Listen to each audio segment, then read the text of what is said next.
Nas profundezas das montanhas de Dovre, uma explosão no local desperta uma ameaça gigantesca e mortal. Um troll enfurecido acorda e se liberta após ficar preso por 1000 anos, e avança destruindo tudo em seu caminho. Mas como parar algo que você achava que existia apenas no folclore norueguês?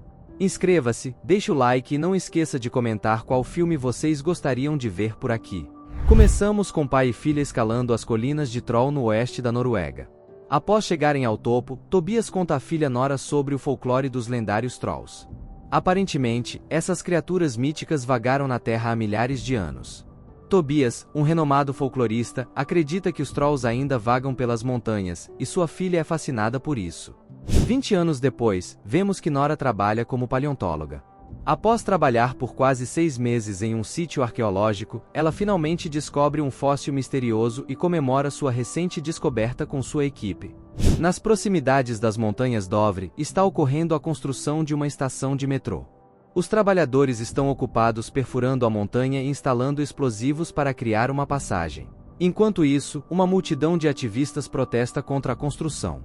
Ignorando os protestos, o chefe detona os explosivos e a montanha explode. Ele e os trabalhadores entram na caverna para verificar, mas surpreendentemente, eles ouvem um rugido muito alto. Momentos depois, eles sentem o chão tremer e uma antiga criatura surge das profundezas da montanha. Horrorizados, os trabalhadores correm para salvar suas vidas, mas os destroços caem sobre a passagem impedindo que eles saiam. Pouco depois, a notícia do incidente chega às Forças Armadas da Noruega em Oslo. O general decide enviar uma aeronave para obter imagens nítidas do que realmente aconteceu no local. Ele então dá instruções para alertar o primeiro-ministro. A seguir vemos a polícia norueguesa e seu assessor, Andrés, indo para a base militar. No caminho, o ministro da Defesa os atualiza sobre a situação e revela que mais de 50 pessoas morreram no incidente. Enquanto isso, Nora ainda está comemorando com sua equipe pela sua descoberta inovadora. Ela começa a fazer um discurso, mas de repente, um helicóptero militar chega e um soldado sai e diz a Nora que ela foi convocada pelo primeiro-ministro em Oslo. Após sua chegada, ela é escoltada até uma sala cheia de funcionários do governo. Nora se junta a eles enquanto discutem a atual situação. Os oficiais presumem que a destruição foi causada por algum tipo de gás, mas Nora diz o contrário. Após examinar a imagem da pegada de perto, ela suspeita que poderia ser um animal pré-histórico que surgiu das montanhas. Só então, Sigrid, um gênio da computação, invade a sala e diz ao grupo que ela conseguiu recuperar um vídeo do incidente. Ao reproduzir o vídeo, os oficiais notam uma figura saindo da caverna de Dovre. Isso finalmente os convence de que algo colossal chegou à Noruega. Em outro lugar em uma área remota chamada Lesja, um casal de idosos está sentado para o chá da tarde, quando ouvem um rugido distante. Logo depois, a mesa começa a tremer. O casal acha que é um terremoto, então eles rapidamente se escondem. Nora diz ao primeiro-ministro que está pronta para investigar o incidente de Dovre. Os funcionários concordam e ela é designada como consultora científica.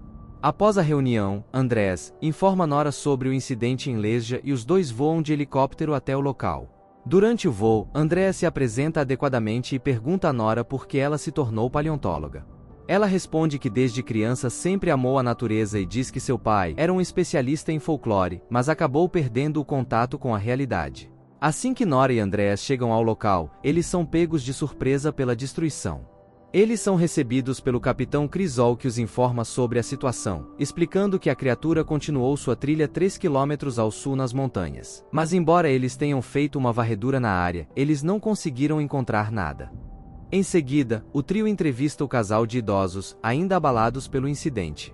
A esposa revela que não viu nada, porém ouviu um estranho som semelhante a um uivo. Nora fica sozinha para inspecionar os arredores. De repente, ela sente um cheiro estranho que a leva a uma das pegadas gigantes. Ela então escaneia a área em busca de pistas, mas estranhamente, não há sinais biológicos nela. É quase como se a criatura não fosse um organismo vivo. Nora decide buscar a ajuda de seu pai, que vive sozinho em uma montanha remota. O primeiro encontro deles é um pouco hostil, mas Tobias eventualmente se acalma e os leva para dentro de sua casa. Surpreendentemente, mesmo depois de todos esses anos, ele ainda está pesquisando as criaturas míticas conhecidas como Trolls. Depois de um tempo, o grupo mostra a ele o vídeo que Sigrid recuperou antes. Tobias fica surpreso com o que vê, e começa a murmurar: eles estão aqui. Confusa, Nora quer uma explicação científica. Não apenas algum folclore para encontrar uma solução para o que quer que estejam lidando. Ele então pega sua bolsa e diz que eles estão indo para uma aventura. Em seguida, eles voam em um helicóptero para um determinado local e depois de um tempo chegam ao destino e Tobias ansiosamente começa a olhar ao redor. Ele percebe que a topografia foi completamente alterada. Enquanto isso, Nora sente o mesmo cheiro estranho, que ela chama de hipernatureza. Ela examina o local e de repente, vê uma grande figura, acordando atrás dela. Isso é o gigantesco troll que se camuflou para se misturar com o ambiente. Andreas e os outros também percebem isso e rapidamente ligam o helicóptero. E felizmente o grupo consegue escapar. Assim que chegam a um local seguro, eles mostram o vídeo para os funcionários do governo em Oslo. Agora, todos devem acreditar que os trolls são reais. Pouco depois, o primeiro-ministro organiza uma operação militar liderada pelo capitão Chris. Logo, centenas de soldados se reúnem com a melhor artilharia do país e se preparam para derrubar o gigante. No entanto, apesar de seus esforços, o troll não parece ser afetado. Ele parece ter poderes de regeneração e também pode sentir o cheiro de sangue em suas vítimas. Após matar um dos soldados, Tobias se levanta e tenta acalmar a criatura. No entanto, em simultâneo, outro veículo atinge o troll com vários disparos. Tobias é golpeado com a cauda do troll, fazendo-o voar e cair no chão. Ele tenta dizer algo para Nora, mas infelizmente morre. Naquela noite, Nora devastada passa a ver o diário de seu pai tentando descobrir como parar o troll ou entendê-lo melhor. Após horas de leitura, ela descobre que os trolls costumavam jogar pedras em igrejas porque odiavam o som dos sinos. Mais tarde, ela compartilha as informações com os funcionários, alegando que eles têm que pensar fora da caixa. O ministro da Defesa não quer avançar com um plano tão rebuscado e supersticioso, mas como não tem outra opção, o general e o primeiro-ministro permitem a execução do plano. Em seguida vemos 4 helicópteros militares, cada um acoplado a um grande sino de igreja, movendo-se em direção ao troll. O plano parece funcionar no início, e o troll torna-se visivelmente fraco, mas depois de um tempo, ele se acostuma e destrói a maioria dos helicópteros. Com isso, a ideia de Nora de atacar o monstro com sinos de igreja falha, causando mais massacre e destruição. Para piorar a situação, agências de notícias de todo o mundo transmitem o ocorrido. Na sequência, o primeiro-ministro faz um discurso na TV para tentar acalmar a nação. Inicialmente, ela se desculpa pela incompetência e declara estado de emergência. Ela também ordena os residentes de Oslo e outras áreas vizinhas a evacuar imediatamente, pois por algum motivo o troll está indo direto para lá. Por outro lado, Andreas descobre que o governo planeja bombardear Oslo na esperança de destruir o troll.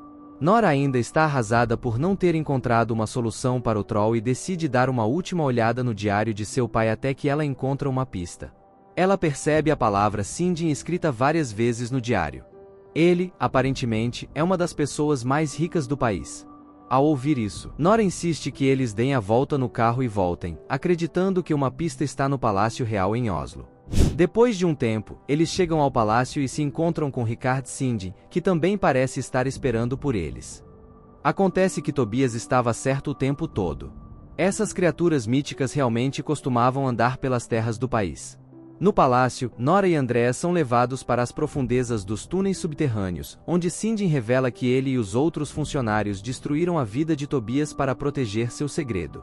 Quando o pai de Nora chegou perto da verdade, o próprio Sinding providenciou para que o velho fosse internado em um hospital psiquiátrico para proteger o segredo.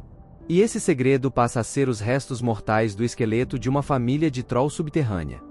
Sinding continua a explicar que nada é mais importante para os trolls do que a família e durante a cristianização da Noruega, o rei troll foi atraído para a montanha Dovre e preso. E completa dizendo que os explosivos o deixaram sair e agora ele está voltando para Oslo para tentar se reunir com seus filhos. Nora e Andreas ficam chocados ao saber a verdade.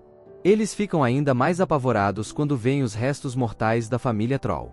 Quando Nora ilumina os ossos com sua luz ultravioleta, ela percebe que eles chiam. Então ela percebe que os Trolls são realmente sensíveis à luz e apresentam um plano. Em seguida Nora pede a Sinding que lhe empreste o maior veículo que ele possui, então ele fornece a ela a caminhonete favorita da rainha. Depois disso, ela liga para o capitão Chris e o informa sobre o plano. Ela quer cercar o rei Troll com camas de bronzeamento e expô-lo à luz ultravioleta. Enquanto Chris chama alguns colegas soldados para fazerem a armadilha, Andreas pede a sua amiga Sigrid para atrasar o plano de bombardeio de mísseis de Oslo.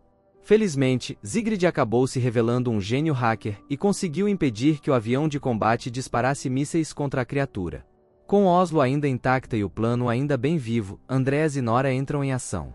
A princípio, eles removem uma grande lona da parte de trás do caminhão e revelam o crânio de uma criança troll que encontraram no subsolo. Eles então se afastam e começam a atrair o gigante que se aproxima para a armadilha de luz ultravioleta. Um tempo depois, o troll imprudentemente esmaga o crânio e percebe que não tem família. Enfurecido, ele então volta sua atenção para Nora e Andreas. Em outro lugar na base militar, Sigrid acaba sendo pega em flagrante enquanto ela está adulterando o sistema de mísseis. No entanto, o general manda abortar o plano de mísseis, quando eles confirmam que há civis por perto. Nora e Andreas de alguma forma conseguem atrair o troll para o local designado. Sem perder tempo, os veículos militares o cercam e começam a lançar enormes luzes ultravioletas sobre ele. O plano funciona e o troll queima lentamente até a morte. No entanto, vendo o gigante sofrer, Nora muda de ideia no último minuto. Ela percebeu que é errado matar a criatura, então ela apaga as luzes e tenta salvar a vida dele. Ela então manda o troll ir para as montanhas onde ele está seguro, mas, infelizmente, é tarde demais. Há um momento de tranquilidade até que de repente ao nascer do sol o rei troll desmaia e entra em colapso. Pouco antes de ele se transformar completamente em pedra. Nora estende a mão e o toca gentilmente. Enquanto todo mundo está comemorando, Andreas e Nora começam a se perguntar se mais trolls estão escondidos nas profundezas das montanhas da Noruega.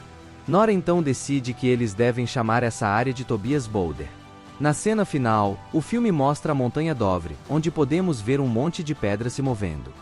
Fala galera, esse foi o resumo do filme Troll da Montanha. Se você gostou já deixa aquele like e se inscreve no canal. Aproveita para deixar sugestões de filmes. Muito obrigado por assistir e até a próxima.